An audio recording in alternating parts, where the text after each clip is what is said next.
As consumers, we are bombarded by it at every turn, like the Incredible Hulk being bombarded by gamma rays. But what makes some media endure, while others are banished to the forgotten black hole of obscurity, never to be heard from again? Who or what decides this? Hetero life mates Steve and Yahel want to know, and they want to know now. This is Obscurity Now.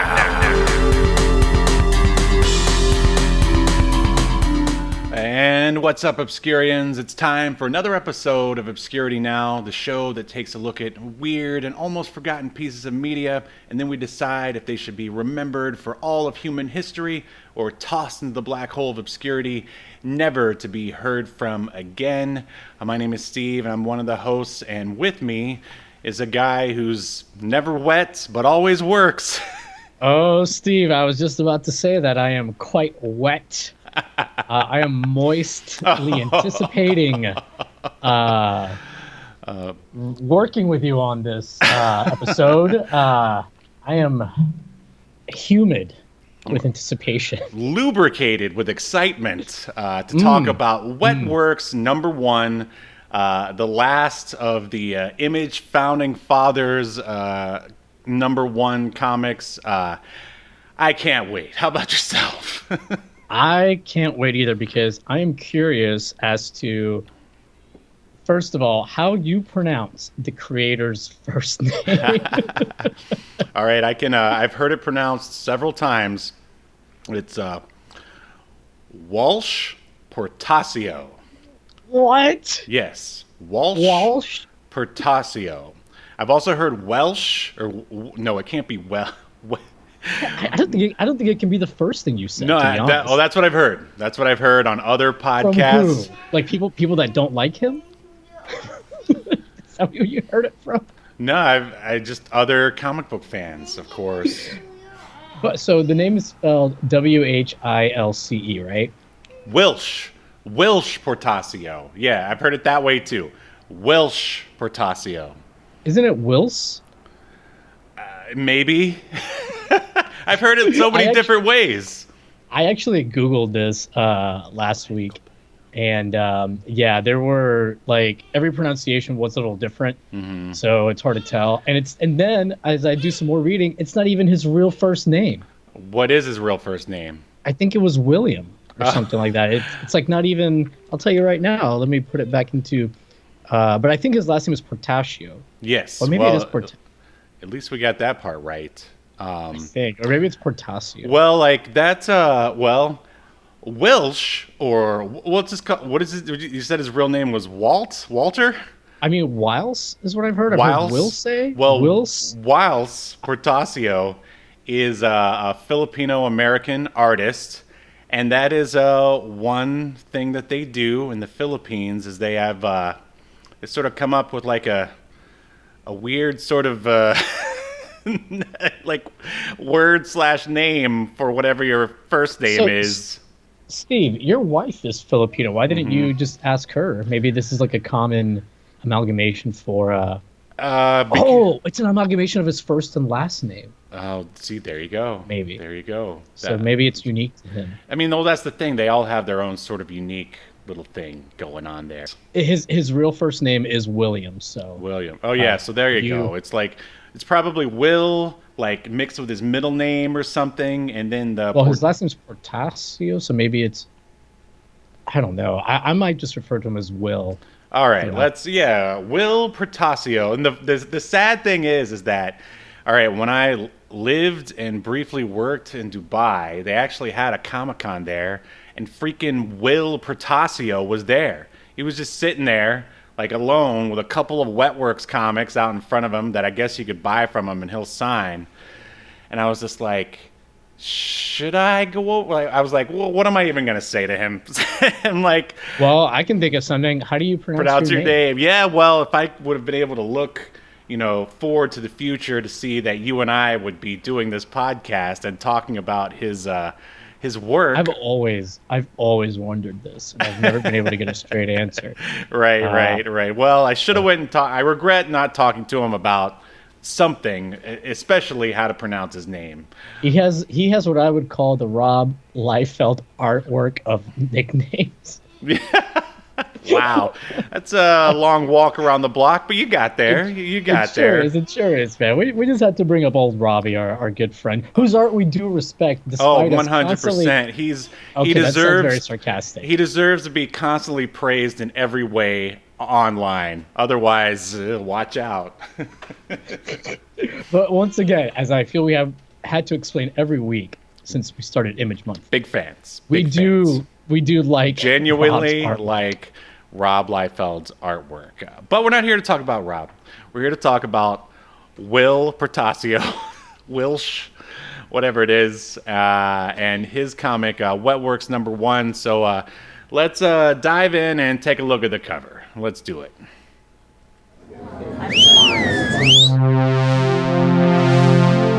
Welcome to your feature presentation.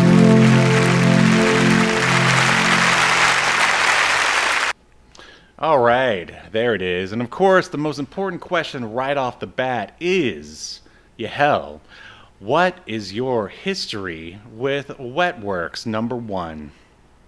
Oh, I thought you meant my covert military operations that I ran on the side Right. as Puerto Rican Captain America. It's taken the world by storm. It really is. Yeah. I, like all of the other Image founding artist comics, I bought Wetworks #1.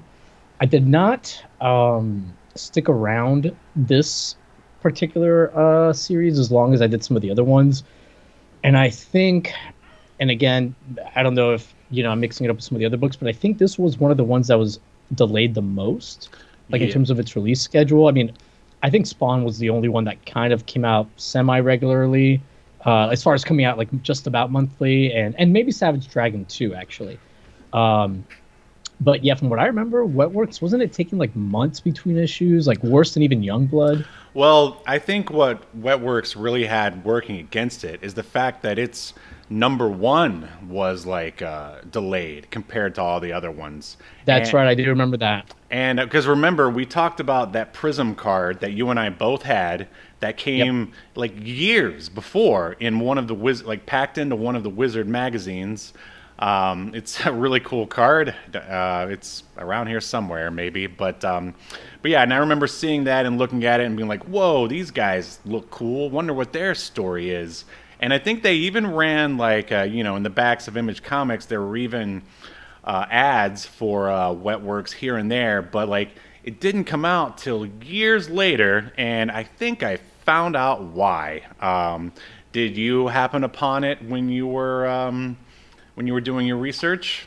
I just assumed that they just like Will's studio had just a lot of discussions that ended up delaying it, and the discussions revolved around how to pronounce his name. No, it's much sadder than that, unfortunately. So we'll just go into the background of Wills here. As I said, he's a Filipino-American comic book artist. He started out as an inker at Marvel back in 1985, and over time he was given more assignments as a penciler. He became noted as his work on for his work on The Punisher, X Factor, and the Uncanny X-Men. And then in 1992, he left Marvel to co-found Image with all the other guys who we've covered over the last couple of weeks. But unfortunately, he had to withdraw from his partnership in the Enterprise due to his sister's bout with lupus and her eventual demise, unfortunately. Wow. Yes, so basically while he was dealing with that, the rest of the dudes in Image were moving forward, and then basically he came back and had to go through Jim Lee, and that's why I guess the Wetworks ended up in sort of like the Wildstorm universe instead of on their own, because I mean, if you think about it, they sort of, I mean, when was there ever vampires in Wildcats? Right. But we'll get to that later. And so later he worked on other Marvel stuff. He worked on the Heroes Reborn, which we talked about when all the Image guys came back to Marvel, basically, and also worked on Iron Man and I remember he did Batman Incorporated, which was actually pretty cool for DC. But unfortunately, it wasn't his. How can I say this? Hard times were still ahead for Mr. Partasio. In August of 2000, he fell into a diabetic coma as a result of a failing pancreas. And he woke up a week later, 30 pounds lighter and unable to walk, let alone stand or even draw. But then 6 months later, he was basically able to, I guess, build up the muscle strength again. And Wow. it said it would be a year before he would be able to do any of the stuff that he could do before. So yeah, there's your answer. That's why Wetworks #1 was so late, which is too bad. But things seem to be going better for him now, at least. I mean, although I haven't really seen him work on anything lately. Maybe he's got like Kickstarter stuff going on or something. Yeah, maybe he's just resting, living the high life off that Wetworks money. Yeah. I wonder. I mean, off that first issue, I'm sure there is some, but the rest of it, I don't know. Yeah, the writer of this is, of course, the only writer in Wildstorm, and that's Brandon Choi, of course, who worked on Wildcats and Gen 13. The inker was, of course, Mr. Wildstorm's inker, Scott Williams, who worked on every Wildstorm book. And then there was a bunch of other inkers in this as well. Some guy who touts himself as JD, Rich Johnson, and John Tighe. And of course, this was published by One Image Comics. Any questions before we dive in? No. Let me ask you, did you ever read? Well, I guess you were a Punisher guy, right? Mm-hmm. So did you ever read any of his run on Punisher? No, I don't think so. Like I remember reading some of the Jim Lee ones. I don't remember reading any of his stuff, but I bet it looked cool though. I mean, he's good at drawing weaponry. I'll give him that. Yeah, I always thought his art style was kind of similar to Jim Lee's. Oh yeah, as we're definitely gonna see here in a minute. So let's dive on in here. Let's see. Okay, so right away we are in the Balkans as this crazy-looking ship here, or plane, just sort of hovers over the water. And in that plane is this sort of a Black Ops team, and they're just sort of talking about themselves, or talking amongst themselves, talking about the gig they're gonna do here.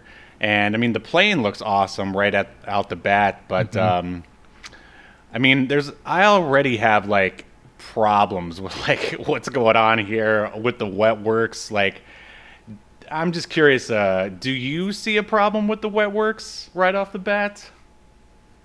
I mean, not particularly, like off the first panel. Just the fact that they all look the same, kind of. I mean, I know they're like a Black Ops team and everything, but they all look the same. Like, and I don't know and there's so many of them that I started getting confused after a while. I'm like, who's who? Basically. I mean, honestly, there's like two guys wearing do-rags, and those two, like, if one do-rag guy wasn't wearing like glasses, I wouldn't be able to tell him apart from the other one. Exactly. So basically we've got, and I noticed Brandon Choi did this a lot in Wildcats. Like, basically whenever one of the characters is talking to another, they definitely make sure to use the person's name, or in this case, code name. And man, I really wish they had that white page with all of their names next to the characters, because I can't even remember them all. I know this guy at the very beginning here. He's a jester, and the leader of the Wetworks is named Dane. Any other names pop into your head? No. I don't remember anybody's Pilgrim. name. Pilgrim is the woman. Yep, that's her there. Yep. Pilgrim. Yep. And they're basically just, man, there's a lot of dialogue here, and they're really not. There's a lot of words in this comic. Exposition. Yeah, basically.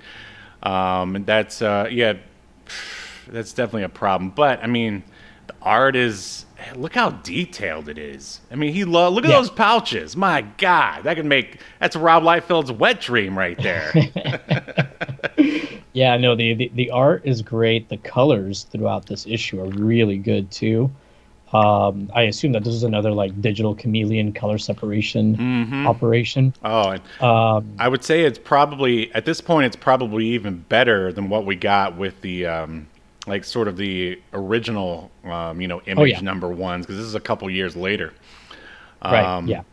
Yeah, so, all right, so basically all you really need to know is that we've got this group of commandos. They're heading to the Balkans on some sort of mission, and they're talking a bunch of stuff. And did you catch we got a couple of acronyms here. I know how you love those. Yeah, right off the bat. But these acronyms are like, I don't think these were necessary to explain. No, not. Maybe it's Brandon Choi who loves the acronyms so much. Yeah, we got SOCOM here, Special Operations Command. At least that's a real one, at least. Well, so's the next one, GPS. Yeah, oh, thank you for explaining GPS to me, Brandon. I never would have gotten it. I guess maybe people weren't as familiar with GPS in the mid-'90s, but I feel like even then people knew what GPS was. Like, GPS already existed. People had Garmin GPS mapping things. Oh, I remember those. Yeah. I will say on page 3, because I know we're not going to go over all this fucking time. Yeah, no, definitely not. I really like the coloring in this shot, or I almost said lighting, and I guess you kind of could, like with the red behind whoever this is. Yeah, I know what you're talking about. Yeah. And then the next panel, the red light is hitting the face of everybody else that he was talking to. It's coming from behind him. So I thought that was a really, really nice touch. Is this Drive the comic book? But yeah, no, I'm right there with you. Yeah, I mean, there's like the art in this is just amazing. Unfortunately, like with many Image comics, the story doesn't exactly live up to it. But moving on. So now we're in Washington, D.C., and I think this is IO Command, which is almost like the shield of the Wildstorm universe, or maybe even like, I don't know, how it is. Would you say that's accurate? Yeah, I would say so. Yeah, and there's a bunch of government bigwig types here talking about basically the mission that they sent the team that will become Wetworks on. And one of them is just saying how they're basically being sacrificed for some reason for the greater good, blah, blah. Yeah, here it is. And now they're showing this, I don't even really know what the purpose of this weird sort of cyborg woman is, but I know she's part of the Wetworks, and her name is Mother One, and we're like reading her data log entry here.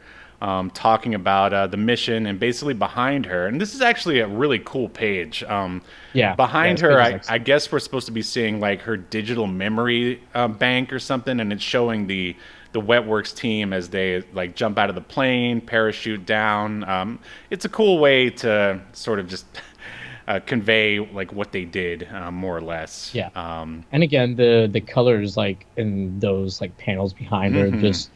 I don't know. It's just really, really cool. They do a really good job with the coloring of this book to convey light. And we have another acronym here: the Halo. Yeah, Halo jump, high altitude, low opening. Yahel. I know you didn't know that. Don't worry, I'm here to read things for you. Thank you. Yeah, and so is Brandon Choi's here to educate us on every single military acronym there's ever been. And even make up some while he's at it. So yeah, basically the team lands, and yeah, they also remind me of Arnold Schwarzenegger's team in Predator. I can see that. Yeah, look, like this guy here looks like that one Native American one. I can't remember his name. He's even got like the war paint just like him. But aren't they all wearing war paint? Yeah, I mean, I'm just saying this guy with his hair just looks specifically like that guy. No, totally. But yeah, no, this is Arnold Schwarzenegger's team for Predator, 100%. So they go into this fortress type place. It's weird. You never really get much of a shot of it, but I guess it's this sort of secret opening here. And inside there's like a dead vampire head on the ground, and basically they're realizing that something's going on here. We've been set up. Like, what's going on? And there's lots of crazy stuff happening. And I guess they haven't been man, that guy looks so much like Solid Snake right there. Do you see him? He does. Yeah, with the and so yeah, it's basically your sort of aliens scenario. They've sort of penetrated this fortress thing, and now they've entered into this. It's like a lab, and there's these giant gold tubes in front of them. And they're like, what's going on? This virus is supposed to be contained in a mobile stasis pod. Hope these guys didn't buy it in bulk. Classic Brandon Choi one-liner right there. Wait a second. There's something about this yellow stuff. Heads up, Dane. I think we got company. I'm picking up blips on the scanner. And I'm surprised blips isn't an acronym for something. Okay, so now Dane, the leader, freaks out. Right now, I want everybody's headset offline. We're going silent, and he basically smashes his gaming headset. And one of the other dudes is checking out the golden tubes. And I've got it, Colonel. Now I remember. It was in last month's issue of Popular Biology, and he just knows all this. This isn't a biological warfare agent at all. Duh. It's cutting-edge biotechnology, a biometalloid compound saturated and controlled by nanotech wetware. Somebody here's actually succeeded in creating a non-carbon-based life form, sir. And so basically this... I don't know how he gleaned all this just from looking at some liquid. God, Brandon, my God. This guy should have been a scientist, apparently. He doesn't really have to do any kind of lab test or anything. Exactly. He'll look at something and on the molecular level know whether or not it's a what kind of compound it is, whether or not it's alive or not. It reminds me of David Hasselhoff's... his lady backup who knew everything in that episode of Baywatch Nights that we watched. Oh, yeah. She was in the lab and she just knew everything about the sea creature. But yeah, so basically what this guy is saying, that it's basically a golden symbiote. It's basically Venom, except for it's gold and shiny. And so it crawls all over his face or whatever. And he... somebody shoots at him. Some woman. I see what. Be a vampire. Yeah, all right. So this is I guess a weird sort of POV from the goo shot going on here at the top. All right. I see what you're saying. Yeah. So she tries to shoot at him. She misses. Right. Hits the tube. glass. Oh, and look at that! Oh, awesome panel, with the goo shooting through the tubes and getting all over the guy. Yeah, he gets some kind of bukkake, you could say. Oh, I thought you were gonna say golden shower, because. Oh yeah, that works too. Yeah. Yeah, he gets but literal. This looks thicker, and it sounds thicker because it's slurp. That is an awesome onomatopoeia. I'll give him that. That's what's being used in the lettering. So that to me is more of a thicker liquid. You should use that sound with one of your conquests coming up. Slurp, baby. You've just been wetworked. So moving on. So now the guy, he basically gets covered by this golden symbiote or biochemical whatever. And, everyone's freaking out. It's cutting edge biotechnology. Right. A biometalloid compound saturated and controlled by nanotech wetware, Steve. I mean, it was covered in what, Popular Science magazine, according to the guy? Popular Biology. Get the fuck out of here. Come on.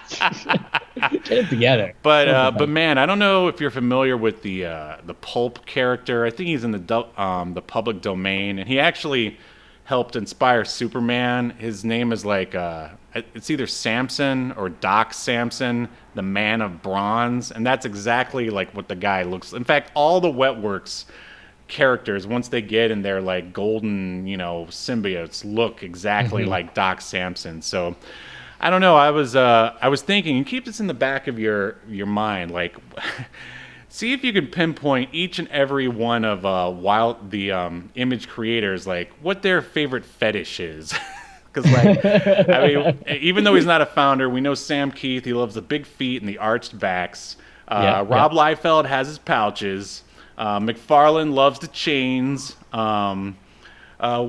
Jim Lee, which one, what would be his thing, you think? Dark abs.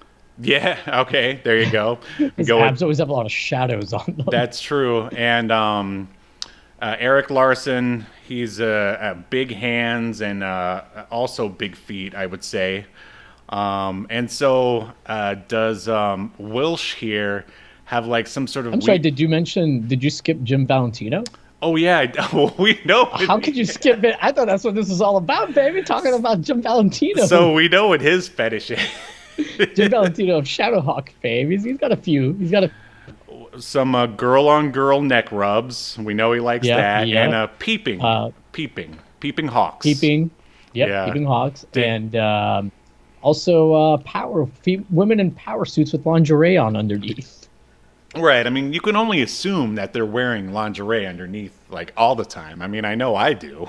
Definitely what Jim does. Yeah, for sure. And he showed us. So, yeah, Welsh must have, like, a gold fetish of some kind. Or at least, I don't know, just loves drawing incredibly detailed weaponry. I mean, look at that knife there in the bottom panel. It's like you could 3D print a knife from that. But yeah, so the symbiote takes the guy, and he's like, let's see. At first, he's having a hard time breathing, and everyone's freaking out. And yeah, and the guy who's covered in gold, his name is Claymore, as if it matters. Yeah, so they're telling him to fight it because they don't know what's going to happen. He can't breathe, and then, lo and behold, a mouth appears, and he can breathe, and everyone's happy and excited. And then the vampires, or someone shows up and tries to shoot him. But, of course, he's wearing this gold symbiote, and the bullets just bounce off. No problem. Yeah. So the rest of the Wetworks go to work on this other vampire, taking him down. I like that lower panel. Again, that aforementioned knife is now drenched in blood. There's blood everywhere. And, man, this is such... a stark contrast from like Shadowhawk from last week. I mean, yeah, just I mean, it just shows how different artists they are, how different they are from like. Hold on, Blade. Shh, you have to be quiet. I'm sorry, you were saying? William Wills Walsh here, Portasio. He his art. It's funny because when we were talking about Shadowhawk last week. And Jim Valentino, we were talking about how his art is certainly competent. He's certainly good, but it kind of doesn't stand out, especially amongst the other image creators, because it kind of doesn't. Not that it's generic, but it doesn't have like the flashiness that pretty much all of the other image founders have, and they all have their own style. And even though William here, his style like is kind of like, I don't know, it reminds me of Jim Lee. It still kind of manages to be its own thing at the same time. Yes, and it's very, very flashy. And yeah, it's just, regardless of what the dialogue, and there's a lot of it, may or may not say, the panels are always like super fun to look at. Oh yeah. I mean, I would like to maybe try to read some more of his stuff, maybe with a different writer, but should be saving that for later. But yeah, his stuff looks awesome. I mean, it's so detailed. Like, it's just my one complaint though, again, is that not only do the characters all look alike, and there's like too many of them. I think there's like 7 or 8 members of the Wetworks. I legitimately, by the end of it, I was actually wondering how many there were. Yeah, but the worst part is that they also sound all alike too, and that's Brandon's fault there for not making them. I mean, everyone's supposed to have their own sort of distinct, voice and dialogue, when you write something, but that definitely wasn't a shining example here. And the weird thing is, like, he or maybe William because he created them. He gave them like they have names that should easily give you some idea of their personality or their beliefs. Like the one guy's named Jester, so naturally you're going to assume that he's supposed to be a funny guy and make lots of jokes. Right. Does he ever say a single joke, Steve? Well, I mean, I guess there was don't remember. supposed to be one at the very beginning, but it wasn't. Again, he's Shane Black from Predator because he was the funny guy. He was always making those jokes about women. Let's tell one of them now. What do you think? I'm good. Yeah, we'll pass. But okay, so now the dudes are talking. They talk about how they ripped up this vampire guy, and basically had to cut his head off to kill him. Right, and they're like, else worked. And they're trying to make sense of what's going on. This is their first time dealing with vampires, and also I would say the problem with this story is that it takes a lot of suspension of disbelief. It's like not only did the Wetworks stumble upon this highly advanced like symbiote that's going to like make them basically invincible, but they also discovered that like freaking vampires are real, like all in the same first issue. Yeah, it's like they should have started off small. I mean, maybe save the vampires for later. I mean, I guess that's like the whole thing is that it's supposed to be this souped up commandos versus vampires. Like they could have. I don't mind the vampires being there as much because like the vampires like are the baddies and they knew about the symbiotes and all this stuff. So like it's okay that they're there. It's just the way that they find and immediately start using the symbiotes. Right. Yeah. They didn't have very to. contrived and convenient. Yeah, they didn't have to like earn it or anything. Like maybe one of them, like the guy Claymore, could have found it, and then they, he would have demonstrated like how awesome it is, and maybe later they could have found more, and then hey, look, we can all have one. But anyway, moving on. So there's still a crap ton more of dialogue, and then at the very end, let's see. Looks like this is it, Colonel. Because there's still a bunch of because the rest of the Wetworks guys, they don't have their the symbiotes yet. I guess only Claymore, and they're thinking that the chips are down because they've been set up. And at the very last panel here, the guy is like, "We're not finished yet, Dozer. This old soldier still has a few more tricks up his sleeve." And so cut to the next page, like dozens of vampires are trying to take down Claymore, once again, the one wearing the symbiote. And it's like nothing. He's they're so OP. It's pretty hilarious. Again, I mean, not beautiful work. I mean, like, I don't even know if it's the correct term, but like the lighting, the way the like the bullet spray or whatever sort of lights up the page is just so awesome, just beautiful. Yeah. Like there's so many panels in here that could make like good posters or just pictures on the wall. But anyway, moving on. So I guess someone sets off some charges. I assume it's the Wetworks, and bam, somebody else. They already got their symbiotes. So they come in and they help Claymore take down even more vampires. And now everybody has a symbiote. And it's like, the cavalry arrives, basically. And now there's a 2-page spread. Why is it cut that way? Stupid.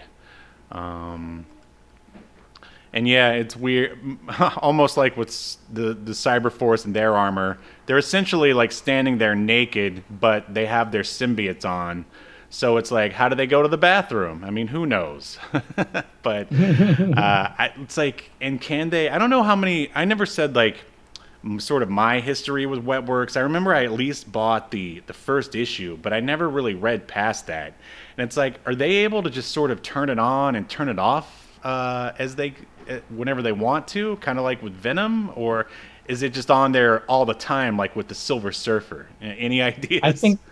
I think they can turn it on and off because literally somebody turns it on and off in this very issue, Steve. Yeah. On page, what's the page number? It's like a few pages down. There's like another character who's like she's like turning her face from regular to golds as if though it was like coming up. So Oh, all right. Well, there you go. So now we're back at the IO command center, and basically the people who sent them on the mission are watching it in disbelief, and they're like, how are they still alive? Like, what's going on here? Oh, luckily they found a, biochemical agent, blah, blah, blah. And, I mean, the way, like, this guy in the brown here is drawn, like, obviously he's a bad dude. He's probably the one that sent the Wetworks to their demise. And he says at the end here, scramble the gunships, send them into the sector at once. So here they come, and yeah, now they're trying to gun down the Wetworks, but they're not having any luck because they're wearing all their gold symbiote stuff. This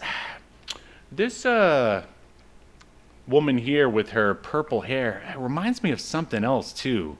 I don't know, like Aeon Flux or something. Purple, no, violet. Oh my God, what's? I know what you're talking about.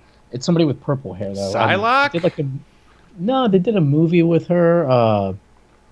Shoot, Ultraviolet? It's literally called Ultraviolet. Yeah. Oh yeah. I mean, I guess that movie's But this pretty is who terrible. I was talking about, where like you can see in the top panel, she's got like regular skin. There And then you go. the next time you see her, it's like her body is like becoming the gold stuff. So it seems like it can be controlled.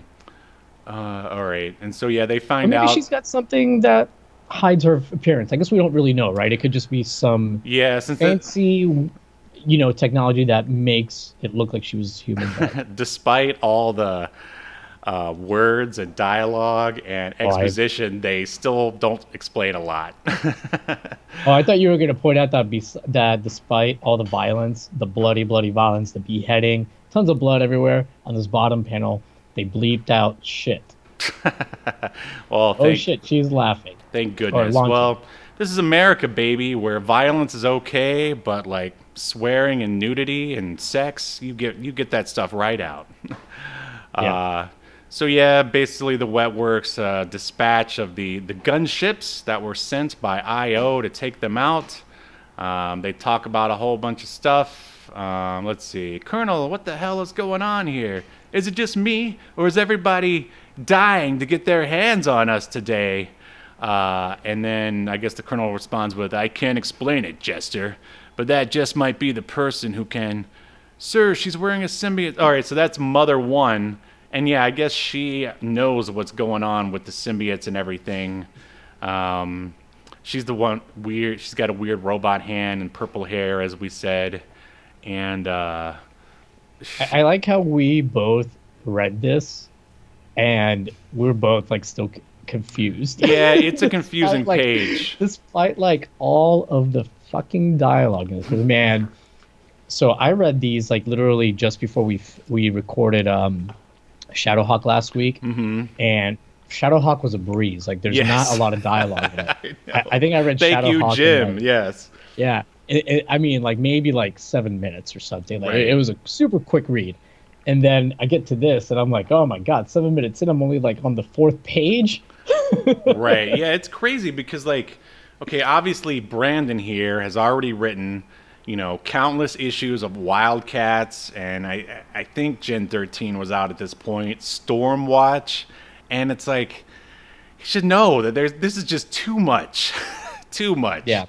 So it almost makes you wonder if this was something that, Wills as the creator wanted. Right. Or maybe he wanted a lot of explanation, because you're right. It is not like the kind of normal stuff that Brandon does. Mm-hmm. And I also wonder, maybe it was an attempt to give this book a different, voice, a different style. I mean, it feels like Brandon's other stuff, just more, like 10 times more. Just,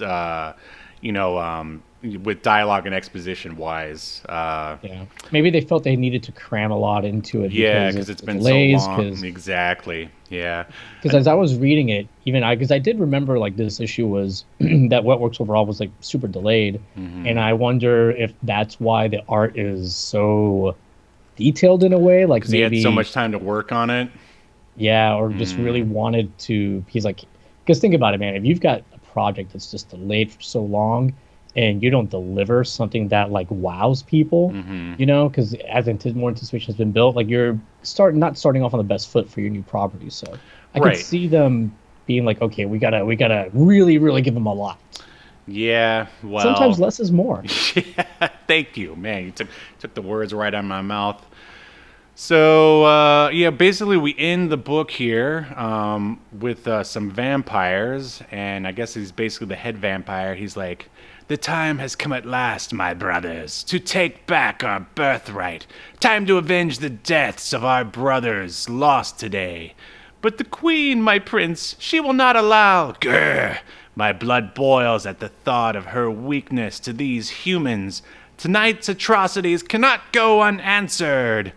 And yeah, like basically they just vow vengeance against the Wetworks, and I guess we're just quote unquote off to the races at that point with Wetworks versus vampires. And this actually went on. Hold on, where's my notes? The first run of Wetworks went 43 issues from 94 to 98, and then there was even like a second run like a few years later. I just wonder like what they're even like doing for those 43 issues. And I'll say another problem with the Wetworks is that okay, all right, sure, when they're all standing together all gold with their mini gun, highly detailed guns and pouches and ammo and stuff, like they look cool, but they all look so similar. It's like the great thing Right. about the other groups is like you can pick your favorite character. It's like I can hate like the majority of Wildcats, but at least there's, I mean, not that I do, but at least there's a grifter there. Hey, that's the guy that I like. The rest of them I don't really care about. Or same with Cyberforce. You could be like, ooh, oh, that heat wave sure is great. But the rest of the Cyberforce, like, but with Wetworks, just like, so who's your favorite, kid? Um, Well, uh, I will say though, Steve, in all fairness, they are naked in this issue. right. And which you know what, I do appreciate that they didn't end up with just like gold with still their clothes on, because that doesn't make sense either. No, but And I'm just talking about just if you look at an image of them, like, oh, I think, know. yeah, okay, continue. So what I was getting at though is that after this, they do get outfits, and their outfits like do differentiate them Oh, for play. Like, they're really? not just all naked. Yeah, yeah. Well, I mean, I didn't think they would be naked. I figured they would just be like a regular commando group, just with the gold underneath all their, camo and ammo. No, And I mean some of their outfits are like a little militaristic, but some of them aren't. Like Pilgrim gets a pretty cool looking out. Pilgrim's the woman, right? I think yes, he gets like a pretty cool looking one.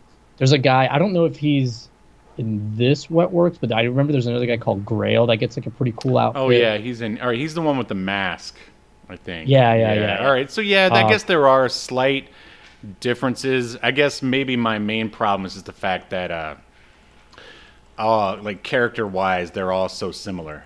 right, and this is not like a good debut for them in terms of like seeing them all like the big reveal. Oh, we're all like in our shit. Right, like if I would you, have. yeah, I'm sorry, continue. I mean, what I would have probably done is, okay, you can have them at this point get their symbiotes or whatever. They're all gold, but I would end the issue showing them in their like new outfits that they're going to wear regularly going Thank forward. you. Yeah. I mean, if you, That way, you're like, okay, this is what they're going to look like. right, like, because if you think about like sort of the formula for all the other Image Team books, oh my God, there's so many. Yeah. Like basically, we saw it's like you start with basically one character, and then they run into another. Then they eventually run in, and you get to sort of see them all by themselves at first, and then at the end they kind of join together as a group. Right. Um, And they and are kind of all wearing like they actually are wearing their outfits. Although I think some of these outfits change in on the cover. But yeah, I see that. I mean, it's like I don't know. If you just look at the cover, you don't really know who is who. So you get this reveal at the end where everyone's naked. So you'd have to like look at them naked, then flip to the cover back and forth to like be like, okay, who's who? Yeah, yeah. just imagine them all naked. Are you ready to render a verdict? Yes, I am. Okay. Remember motivated. That's the question.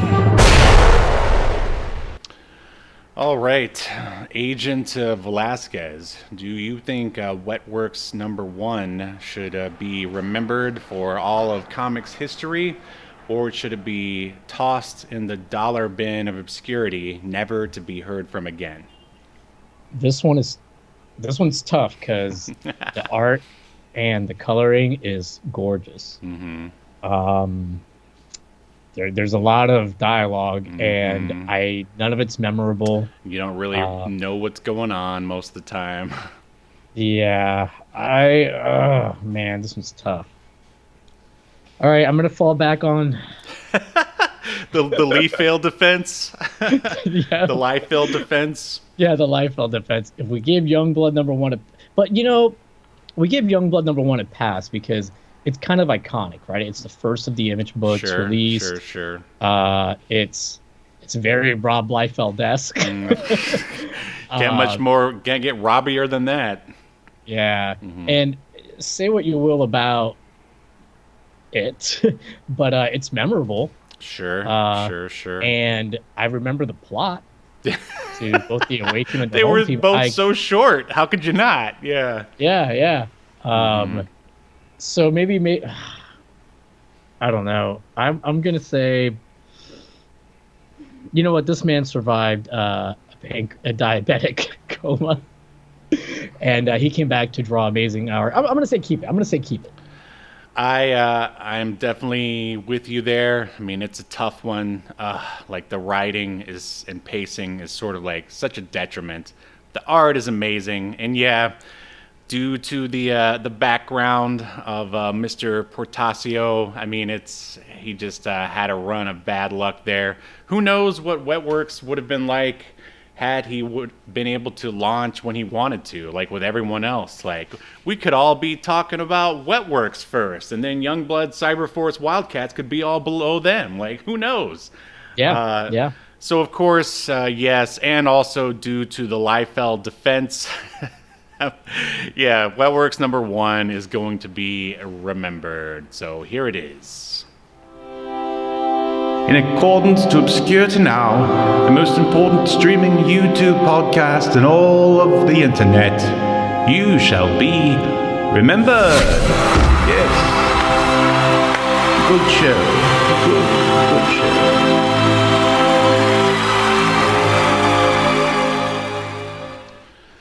Whew, that was a rough one. Yeah, that was. And we didn't even have golden symbiotes to help us out. I know. Man, I was really on the fence. I mean, like, he made it by the skin of his pancreas. Oh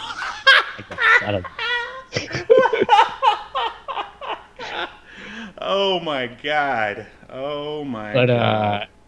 Yeah, like, oh man, I really wanted to like this more. Maybe the second volume would be. I think it's a different writer. I think it might be worth checking out. Also, like, I think the Wetworks would be better off in their own universe. There's already too many teams in the Wildstorm universe, not to mention in all of Image Comics.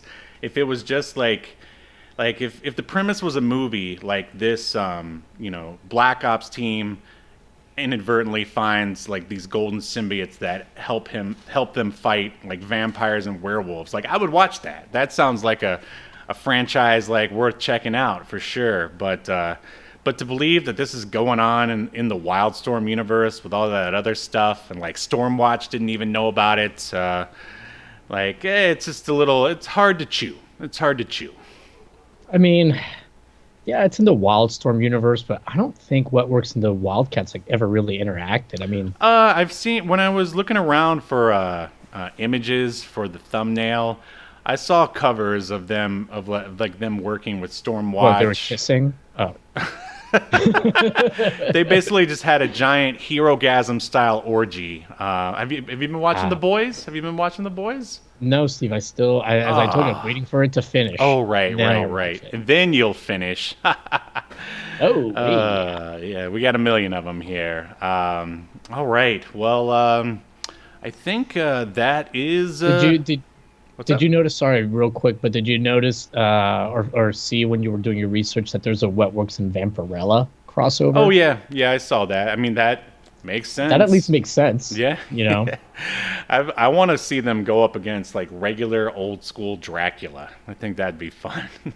I want to see them go up against Dracula, but the Eddie Murphy Dracula. Oh, Blackula. Oh man. Yeah, whatever it was a vampire in Well, Harlem or something. Vampire in Brooklyn is a remake of the blaxploitation film Blackula. So, so yeah, it's okay to call him that. It's allowed. It's allowed. Yeah, maybe they can also get what other Draculas can we throw in there? Maybe like get the Count from Sesame Street in there. Get Count Chocula. Bram Stoker's Dracula, Gary Oldman. No, that's like too serious. Oh yeah. I think Well, Chocula.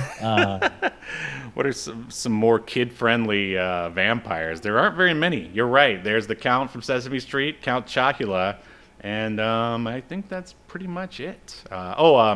Edward from what's that? That teen. Yeah, there you go. Wetworks versus the Twilight universe. Now that I'd pay for. Yeah, well, and is there anything else left to add to Wetworks? A reasonable amount of dialogue and a plot that makes more sense and it's easier to follow. You mean to our podcast about Wetworks, not the series? I apologize. No. I think you've tried me out. Oh, Jesus. Well, before I forget, just have to wish my beloved wife a happy anniversary. As we are recording this, it's our anniversary. But she's working hard, like she always does, so I can do stuff like podcast and make comic books. So happy anniversary, Sandy. And you should really edit this podcast. So like just before you wish your wife a happy anniversary, the last thing said before that isn't me saying that you dried me out. Nah, it's stay. She'll think it's funny. And also make sure you tune in next week as we review our final piece of Image Media for at least for the time being, because I don't know about you, but I'm hopefully for the rest of the decade. No, I'm sure we'll come back eventually. No. I wouldn't mind covering some modern Image stuff. Oh yeah, maybe some Robert Kirkman stuff. Yeah, that would be cool. I wouldn't call Walking Dead obscure. No, I mean some of his more obscure stuff stuff. Would definitely be. I was actually thinking about that, but yeah, we're gonna review the unreleased Gin 13 movie that you can actually watch for free on YouTube, so you can get a head start, and then join us next Sunday as we talk about Gin 13, and I think that's everything. We'll see you next Sunday. Goodbye, everyone. You've been enjoying Obscurity Now, a podcast that's recorded live to tape and streamed to Twitch and YouTube. Subscribe so you never miss an episode or hilarious quip. Take us with you by following the download links provided in the show notes to wherever you get podcasts. And take notice of our various social media links, if that's what you're into. I'm not here to judge. And make sure you join us live next week at 6 p.m. Eastern, 3 p.m. Pacific as we continue to discuss more obscure media only on Obscurity Now.